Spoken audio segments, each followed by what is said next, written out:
Good morning students. हम संधि के बारे में पढ़ रहे थे और हम वृद्धि संधि तक पढ़ चुके थे। आज हम यण संधि और अयादि संधि करेंगे। देखिए, यण संधि क्या होता है। इको यणाची सूत्र के द्वारा जब ई अथवा ई के सामने, ई अथवा ई से मतलब है कि जब हम विच्छेद करते हैं तो विच्छेद से पहले भी ई और विच्छेद के बाद वाले का फर्स्ट लेटर भी ई के बाद में कोई असमान स्वर आए तो ई अथवा ई का यह हो जाता है। यानी कि ई अथवा ई के बाद में कोई भी असमान स्वर, यानी असमान का मतलब है जो उसके जैसा ना हो, कोई भी असमान स्वर आए तो ई अथवा ई के स्थान पर यह हो जाता है। ई और ई के स्थान पर तो यह हो जाता है, और ऊ अथवा ऊ के, यानी चाहे छोटा ऊ हो या बड़ा ऊ हो, उसके बाद में अगर कोई भी असमान स्वर आता है तो ऊ अथवा ऊ के स्थान पर वह हो जाता है। इको यणाची सूत्र का मतलब होता है य र ल व, यानी कि कौन कौन से स्वर हैं जिनके आने पर य र ल व हो जाता है। तो बच्चों देखिए, ई और ई के बाद में असमान स्वर आने पर यह हो जाता है, ऊ अथवा ऊ के बाद में असमान स्वर आने पर वह हो जाता है, और री के बाद में असमान स्वर आने पर री का र हो जाता है। र के बाद में असमान स्वर आने पर र का ल हो जाता है। अब देखिए, ई अथवा ई के सामने असमान स्वर आने पर, अब देखिए ई अथवा ई, चाहे तो छोटी ई हो या बड़ी ई हो, कोई सा भी असमान स्वर आया तो जैसे देखिए प्रति प्लस एकम। अब बच्चों, प्रति में ती छोटी ई है, लेकिन इसके बाद में असमान स्वर यहाँ पर ए आया है। समान होता तो क्या होता, ई के सामने ई आता, लेकिन यहाँ पर ई के सामने ए आया है, असमान स्वर आया है।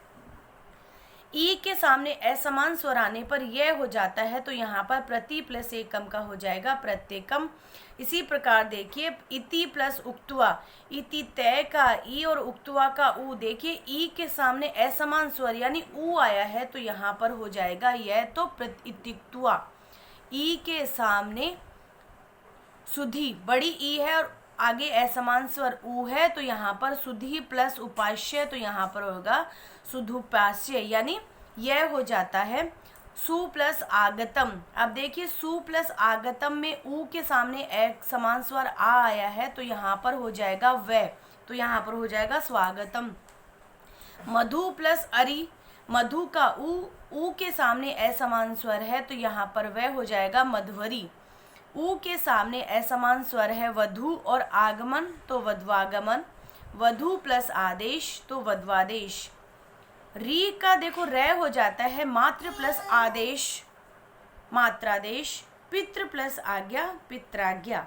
र के सामने असमान स्वर आने पर लय हो जाता है, तो ल प्लस आकृति, यहाँ पर हो जाएगा लाकृति।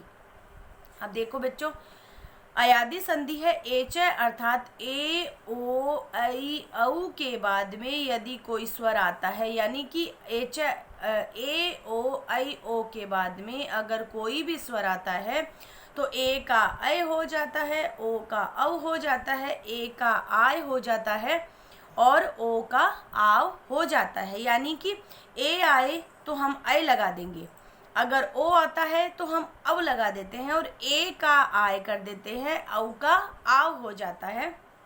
देखिए, ए के सामने अगर कोई भी स्वर आता है तो हरे प्लस ए, हरे प्लस ए, देखिए हरे में ए की ध्वनि है या ए की मात्रा है, और उसके हम क्या कर देंगे, ऐ कर देंगे, तो हरे प्लस ए का हरे।